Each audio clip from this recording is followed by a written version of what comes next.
30 days from now, you won't recognize your mind. Not because everything will be perfect, not because every problem will be solved, but because the way you think, the way you respond, the way you handle reality, all of it will be different, stronger, clearer, unshakable. But only if you commit. Only if you understand that the next 30 days aren't about motivation or inspiration. They're about transformation through discipline, through daily practice, through showing up even when, especially when, you don't feel like it. Here's the truth most people don't want to hear. Your mind is weak because you've been training it to be weak. Every time you chose comfort over challenge, you trained weakness. Every time you avoided discomfort, you trained fragility. Every time you let your emotions dictate your actions, you trained chaos. You didn't do it on purpose. Nobody does. But the result is the same. Your mind breaks under pressure. It spirals under stress. It collapses when things get hard. Not because you're broken, because you've been running the wrong training program. The Stoics understood something that modern self-help completely misses. Mental strength is not discovered. It's forged, like steel in a fire, through heat, through pressure, through deliberate, repeated practice. Marcus Aurelius didn't wake up mentally invincible.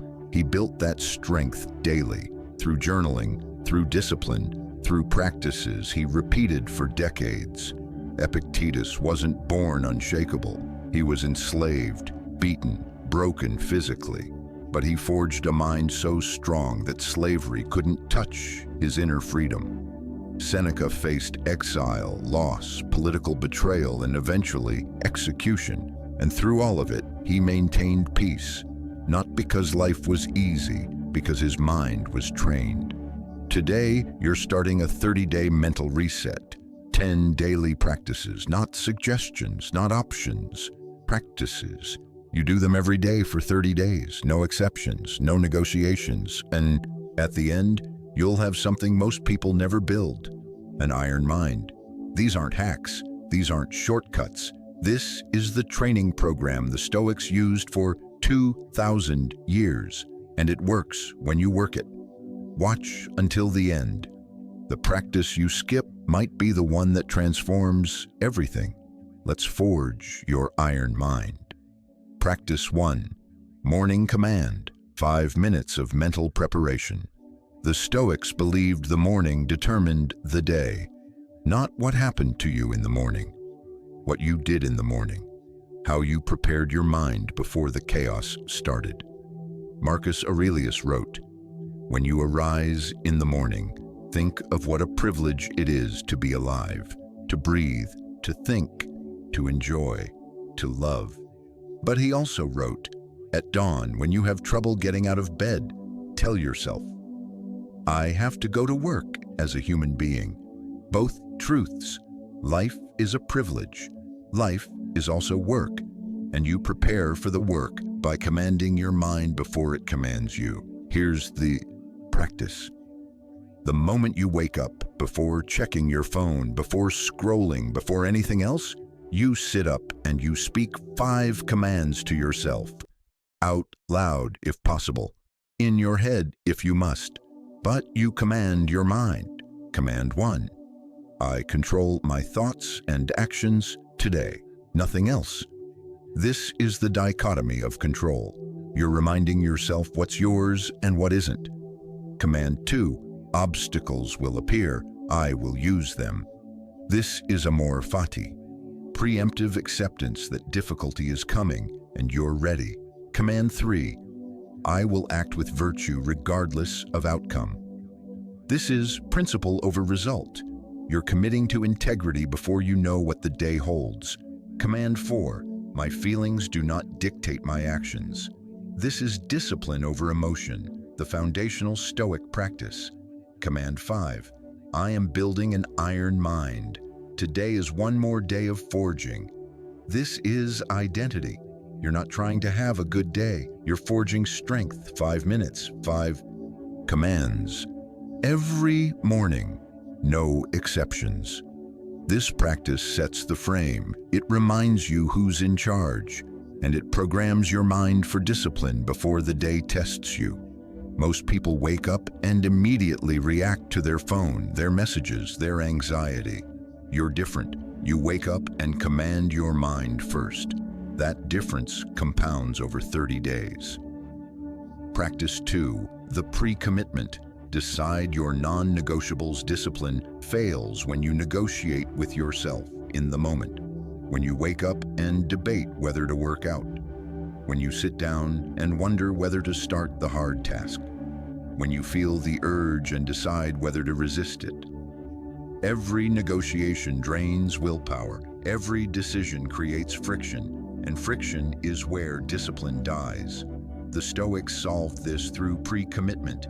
They decided in advance what was non-negotiable. Then they executed without debate.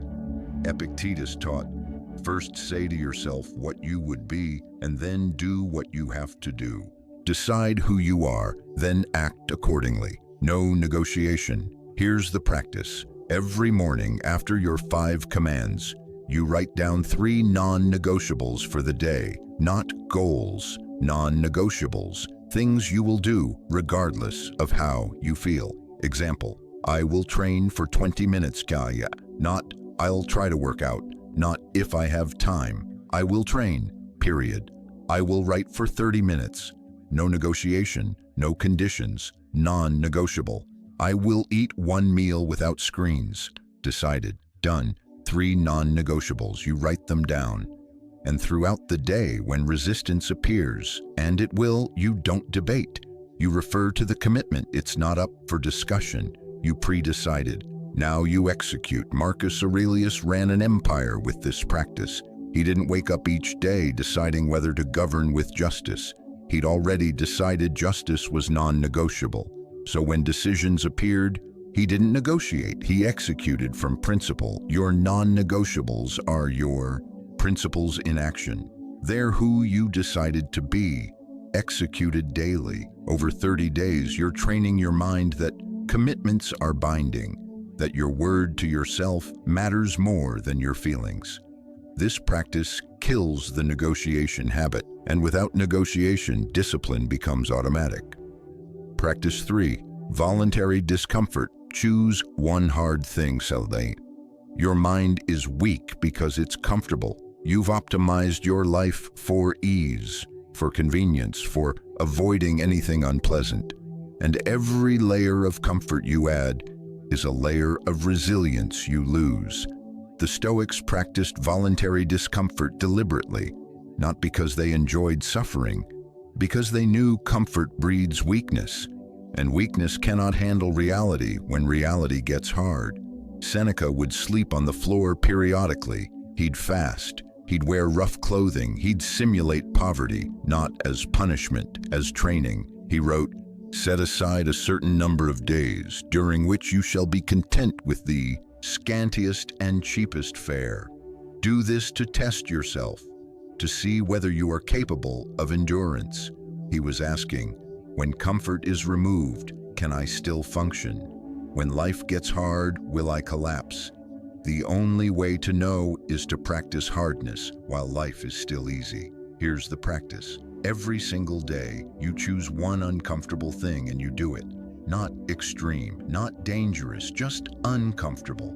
Take a cold shower. Not warm, then cold, just cold. For 2 minutes. Your mind will scream. Your body will resist. Do it anyway. You're training your mind that discomfort is survivable. Fast for 1 meal. Skip breakfast or lunch. Your mind will tell you you need it. You don't. You're training your mind that hunger is not an emergency. Sit in silence for 10 minutes. No phone, no music, no podcast, just silence. Your mind will panic at the boredom. Good. You're training it that boredom is not a crisis requiring immediate escape. Walk instead of drive. Take the stairs instead of the elevator. Stand instead of sit. Delete social media for the day. Say no to something you want. One uncomfortable thing every day. Different each time or the same one repeated, but something that makes your comfort-seeking mind resist. and you override the resistance. Over 30 days, your tolerance for discomfort expands massively, and when life inevitably brings real discomfort, loss, failure, pain, your mind won't shatter because you've been training it to handle hard things. This is how you build resilience, not by avoiding hardship, by practicing it voluntarily. Practice 4, negative visualization. Rehearse loss for 5 minutes. This practice feels wrong. Your instinct is to think positive, to visualize success, to manifest good outcomes. And then when bad things happen, you're blindsided, shattered, unprepared. The Stoics did the opposite. They visualized loss. They imagined everything going wrong. They rehearsed disaster, not to be pessimistic, to be prepared. They called it premeditatio malorum, the premeditation of evils. And it's one of the most powerful practices for mental strength. Seneca wrote to his friend, "The wise man considers both gains and losses as matters of chance and endures both with equal mind." How do you endure loss with equal mind? By rehearsing it before it happens. Here's the practice. Every day, spend 5 minutes imagining losing something you value, not dwelling in misery, rehearsing reality. Imagine losing your job, not in a catastrophic way, in a realistic way. You get laid off, budget cuts, bad quarter, gone. Now ask, can I survive this? What would I do next? How would I handle it? The answer is almost always, yes, I can survive. I'd update my resume, I'd reach out to contacts, I'd adjust my spending, I'd figure it out. Okay, so losing the job wouldn't destroy you, it would challenge you. That's different. Imagine a relationship ending. Imagine a project failing. Imagine your health declining. Imagine your reputation damaged. Whatever you're unconsciously afraid of losing, imagine losing it. Then ask, what would I do? How would I respond? You're not manifesting disaster, you're removing the shock. Because the shock is what breaks people. The unprepared mind collapses when loss happens. The prepared mind responds. Marcus Aurelius meditated on his own death regularly, not because he wanted to die, because he wanted to live fully knowing time was limited. He wrote, "You could leave life right now.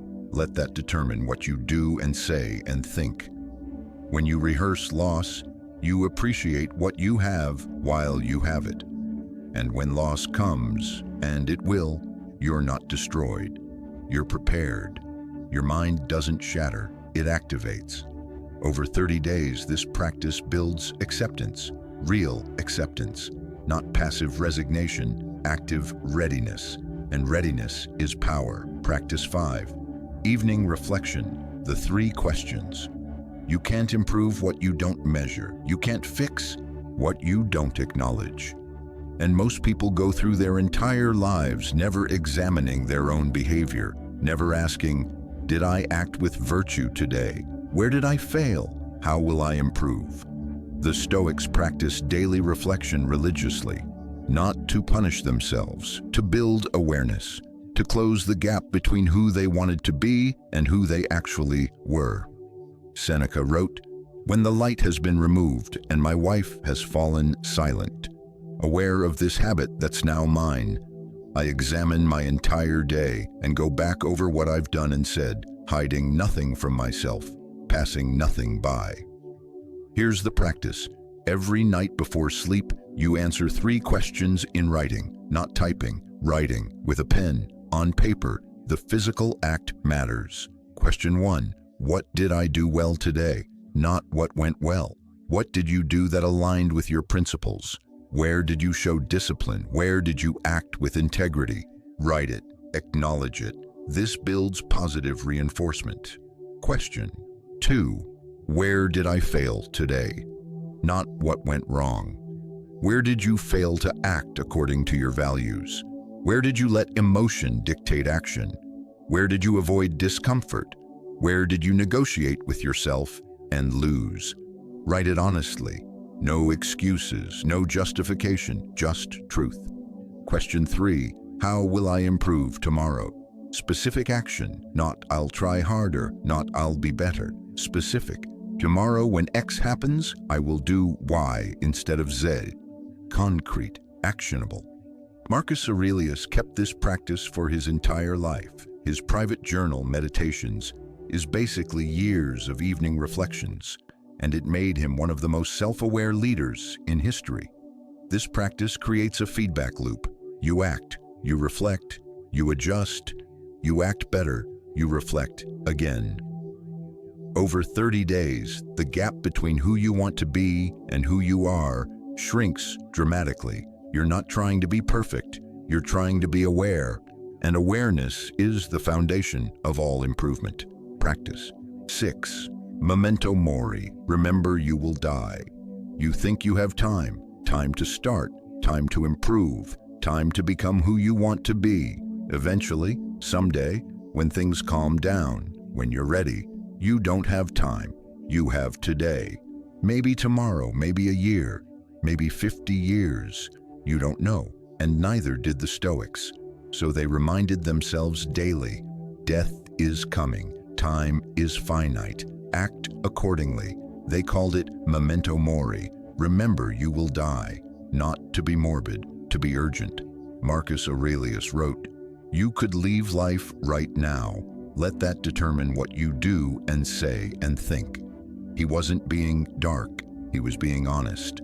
And that honesty made him prioritize what actually mattered.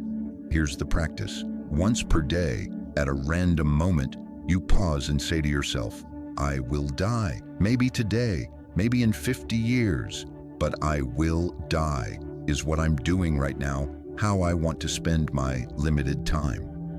Sometimes the answer is yes. You're with loved ones. You're creating. You're contributing. Good, keep going. Sometimes the answer is no. You're scrolling mindlessly. You're procrastinating. You're avoiding what matters. Good, you noticed. Now redirect. This isn't about guilt. It's about clarity. Death clarifies. When you remember time is limited, the trivial falls away. The important becomes obvious. Seneca wrote, "It is not that we have a short time to live, but that we waste a lot of it." You're wasting time because you're living like you have infinite amounts of it. You don't. Over 30 days, this practice rewires your relationship with time. You stop postponing. You stop waiting for perfect conditions. You start acting like time matters, because it does. One day you'll run out of days. This practice makes sure you don't run out without living first. Practice 7, the dichotomy drill. Separate control from chaos. Anxiety, stress, frustration. Most of it comes from trying to control things that were never yours to control. The outcome, other people, the past, the future, external circumstances.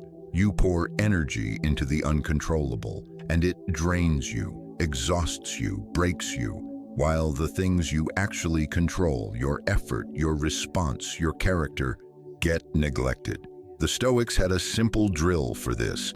Separate what you control from what you don't.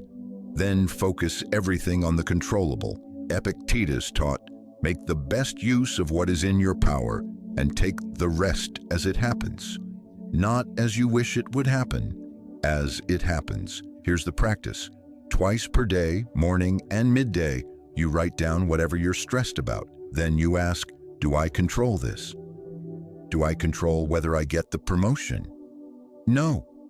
You control your effort and preparation, not the decision. Do I control whether they like me? No. You control whether you show up with authenticity and kindness, not their response. Do I control the economy? No. You control your skills and adaptability, not the market. For everything you don't control, you write, outside my power, I release this. You're not saying it doesn't matter. You're saying you can't control it, so attachment to it is suffering. For everything you do control, you write, within my power, I commit to this. And you pour your energy there. Over 30 days, this drill trains your mind to automatically sort control from chaos. You stop wasting energy on the uncontrollable. You start directing it entirely toward what's actually yours. Marcus Aurelius wrote, "You have power over your mind, not outside events. Realize this and you will find strength." The dichotomy drill is how you realize this daily. Practice 8. Gratitude without positivity. Acknowledge what exists. Gratitude has been ruined by toxic positivity. People tell you to be grateful and suddenly your problems should disappear. Like acknowledging one good thing erases all the bad. That's not how reality works. And that's not Stoic gratitude. Stoic gratitude doesn't deny pain. It acknowledges reality, both the hard and the good, both the suffering and the beauty. It's not, "I'm grateful so I can't be sad." It's, "I'm suffering and there are still things that exist." Seneca wrote, "True happiness is to enjoy the present without anxious dependence upon the future." You're not trying to be happy. You're trying to notice what's real. Right now, here's the practice. Every night, write down 3 things that existed today. Not things you're happy about, things that simply were. The sun rose. Water was available. Someone smiled. A song played. Your bed was there when you needed it. Food existed. Air was free. These aren't profound. They're real. This practice isn't about feeling warm and fuzzy. It's about training your mind to notice reality beyond your pain. Because pain is loud. It drowns out everything else. Gratitude practice says, no, other things exist too. Small things, real things. Marcus Aurelius lost children, faced plague, endured war, and he still wrote, "When you arise in the morning, think of what a privilege it is to be alive. Not that life was easy, that it existed at all." Over 30 days, this practice doesn't make you happy. It makes you aware that even in darkness, there are points of light. And awareness of light, however small, weakens the darkness. Practice 9. Progressive action. Start micro, build momentum. You fail because you start too big. You commit to working out an hour daily, to reading a book a week, to completely overhauling your life. And you burn out in 4 days. The Stoics understood incremental progress, small actions repeated until they become identity. Epictetus taught his students to start with the smallest possible version of virtue. Can't be completely just? Be just in one interaction today. Can't be perfectly disciplined? Be disciplined for 1 hour. Start small, build. Here's the practice. For each non-negotiable you committed to, you start at the absolute minimum, so small you can't skip it. Want to build a workout habit? Start with 2 push-ups, not 20. 2, anyone can do 2. Tomorrow 3, next week 5, next month 20. But today, 2. Want to read more? Start with 1 page, not a chapter. 1 page. You'll usually read more. But the commitment is 1. Tomorrow, it's still 1. The habit is forming through consistency, not intensity. Want to meditate? Start with 1 minute, not 10. 1. A 1-minute commitment is unbreakable. Over 30 days, 1 becomes 2, becomes 5. But the bar stays low. The execution stays consistent. This practice builds momentum without burnout. Small wins stack. Consistency compounds. And after 30 days, the micro action is now your baseline. You didn't force it, you built it. Practice 10. The inner Citadel check. 5-minute mental inventory. The Stoics believed in the inner Citadel, a fortress in your mind that external chaos cannot breach. But citadels don't maintain themselves. They require daily inspection, daily repair, daily reinforcement. Marcus Aurelius wrote, "Dig within. Within is the wellspring of good, and it is always ready to bubble up if you just dig." Here's the final practice, once per day, usually midday. You do a 5-minute mental inventory. You ask, is my citadel intact? Or have I let chaos in? Am I acting from principle or reacting from emotion? Am I controlling what I can or stressing about what I can't? Am I present or lost in past and future? You're checking the walls, finding the cracks, reinforcing weak points, not judging, just maintaining. If you find chaos inside, you don't panic. You redirect back to principle, back to control, back to now. The citadel is rebuilt through attention. Over 30 days, this practice makes you self-correcting. You catch yourself spiraling and redirect faster. You notice emotion taking over and return to reason quicker. The citadel gets stronger through daily maintenance. Here's what happens when you execute these 10 practices for 30 days. You wake up commanding your mind instead of reacting to it. You pre-commit to non-negotiables, so discipline becomes automatic. You practice discomfort, so resilience builds. You rehearse loss, so reality can't blindside you. You reflect daily, so awareness grows. You remember death, so urgency replaces procrastination. You separate control from chaos, so energy focuses. You acknowledge reality through gratitude. You build through small actions. And you maintain your inner citadel daily. This is how you forge an iron mind. Not through one breakthrough, through 10 practices daily for 30 days. Marcus Aurelius built his mind this way. Seneca built his mind this way. Epictetus built his mind this way. They weren't born strong. They were forged strong.